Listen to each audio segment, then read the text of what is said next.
muito antes de se tornar o ícone global que todos conhecemos hoje como Snoop Dogg. Ele era apenas Calvin Cordozar Brothers Jr.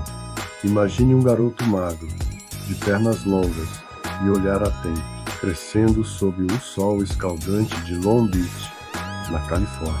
Nascido em 20 de outubro de 1971, Calvin cresceu em um mundo de contrastes profundos que moldariam sua personalidade para sempre. De um lado, tínhamos a disciplina rigorosa e o refúgio espiritual de sua mãe, Beverly Broders. Ela era o seu porto seguro. No coral da Igreja Batista no Golfo, o jovem Calvin não apenas cantava, ele tocava piano e encantava a todos com sua melodia. Sua música parecia distante da realidade dura das ruas. Foi em casa que nasceu o apelido que o mundo inteiro gritaria décadas depois. Sua mãe o achava parecido com o famoso cãozinho dos quadrinhos, o Snoopy. E logo o nome pegou no bairro. Mas enquanto Calvin brilhava nos cultos de domingo, Long Beach respirava uma tensão invisível sob o sol da Califórnia. A cidade era o berço de uma cultura de rua vibrante e implacável. À medida que Calvin entrava na adolescência, na Polytechnic High School, o som dos órgãos da igreja começou a ser abafado pelo ritmo pulsante que vinha dos rádios de pilha e das esquinas. Os anos 80 trouxeram uma ebulição social. A moda, as gírias e a necessidade de proteção começaram a atrair o jovem Calvin. Ele estava prestes a descobrir que em certas partes de Long Beach você não escolhia a sua família de rua. Ela é que escolhia você. Esta é a semente de uma história de lenda, onde a voz de um menino de coral se transformaria no rugido de um império. No próximo bloco, vamos entrar no território dos Rolling 20 Scripts e entender como a vida de Calvin mudou para sempre. À medida que a década de 80 avançava, as ruas de Long Beach começaram a cobrar o seu preço do jovem Calvin. A influência do coral da igreja, que antes preenchia seus domingos, começou a perder espaço para a atração magnética das esquinas. Foi nesse cenário de necessidade de proteção e busca por identidade que Calvin Brothers Jr. cruzou o caminho dos Rolling 20 Crips. Para um garoto magro e alto, a gangue não oferecia apenas um senso de família, mas um escudo contra a violência que fervilhava em cada quarteirão. Essa área era conhecida como East Side. O azul, cor emblemática do grupo, passou a fazer parte do seu uniforme diário. Não se tratava apenas de rebeldia, mas de sobrevivência em um sistema onde as divisões territoriais eram leis absolutas.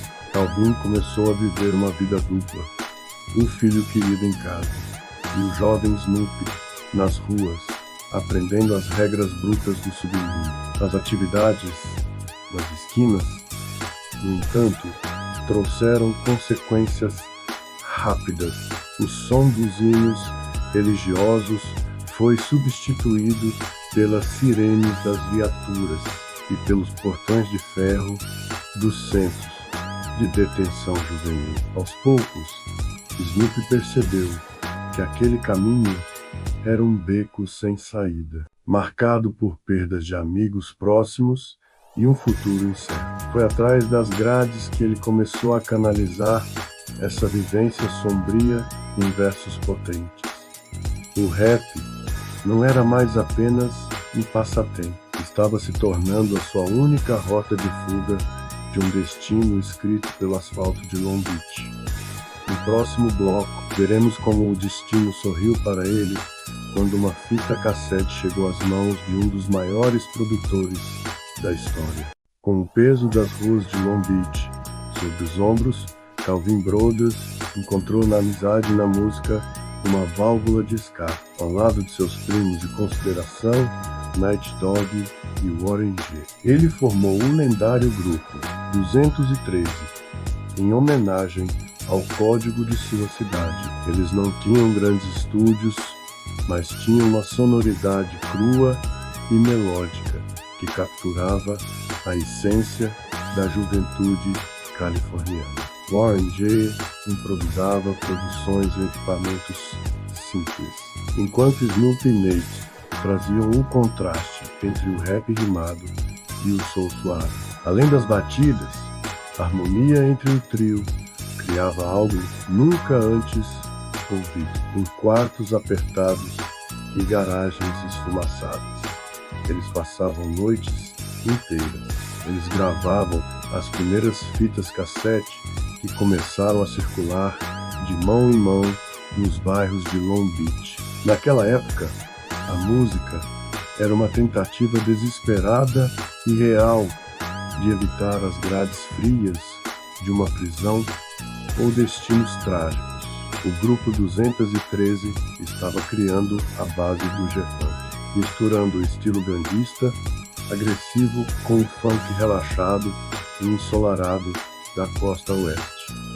Cada verso escrito por Snoop e cada nota cantada por Nate representavam a esperança de dias melhores. Essas demos caseiras eram a prova de que o talento de Calvin era grande demais para as esquinas perigosas e o ciclo de violência. Eles estavam prontos para algo muito maior, e as ruas já começavam a respeitar aquele novo som. No próximo bloco, veremos como uma dessas fitas chegou às mãos certas e mudou o destino de Snoop Dogg para sempre.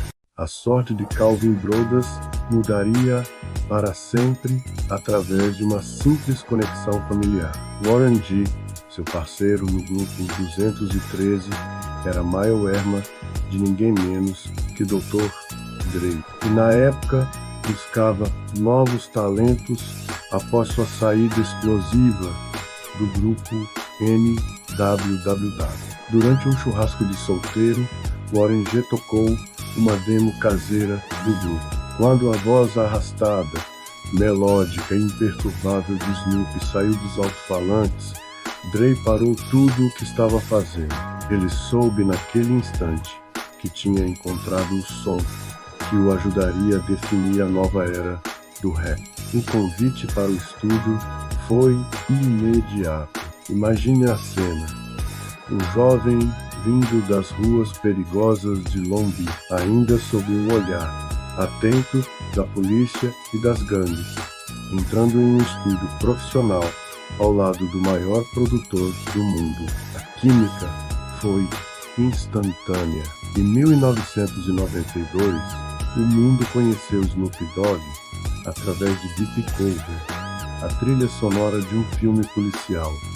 Ali, Snoop não era apenas um rapper, ele era um contador de histórias nato que transformava a dureza da vida marginal em poesia rítmica. Sua performance foi tão impactante que ele roubou a cena do próprio mentor. O anonimato tinha acabado. Snoop Dogg estava prestes a se tornar o rosto e a voz de toda uma geração da costa oeste.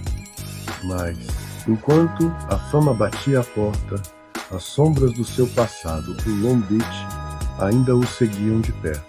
No próximo bloco, veremos o auge do sucesso e a luta de Snoop para deixar as ruas e se tornar uma lenda global. Com o lançamento de Dogg Style, o mundo não apenas ouviu Snoop Dogg, o mundo foi dominado por ele. O álbum quebrou recordes, estreando no topo das paradas e consolidando o som da costa oeste como um novo padrão da música global. Mas a subida ao topo não foi sem tempestade. Enquanto sua voz ecoava de Londres a Tóquio, Snoop enfrentava o julgamento de sua vida nos tribunais. Ainda perseguido pelas sombras das escolhas que fez nas ruas de Long Beach. Foi um momento da verdade. Ele entendeu que para se tornar a lenda que estava destinado a ser, precisaria deixar para trás os códigos das gangues e abraçar seu papel como um embaixador da paz e da cultura. A transição não foi da noite para o dia, mas a sabedoria floresceu. Snoop Dogg transforma-se de um jovem em perigo em um ícone de longevidade, empresário de sucesso e uma figura amada por todas as gerações. Ele provou que, embora você não possa mudar de onde veio, você tem todo o poder para decidir para onde vai. Hoje ele olha para Long Beach não com arrependimento, mas com o orgulho de quem sobreviveu para contar a história e inspirar milhões. Esta foi a jornada de Calvin Brothers, o garoto que sonhou alto sob o sol da Califórnia e conquistou o planeta. Se você acompanhou essa história conosco até aqui e quer ver mais conteúdos como este, não se esqueça de se inscrever no canal e deixar o seu like. Sua participação é fundamental para continuarmos trazendo as maiores lendas da música. Até a próxima.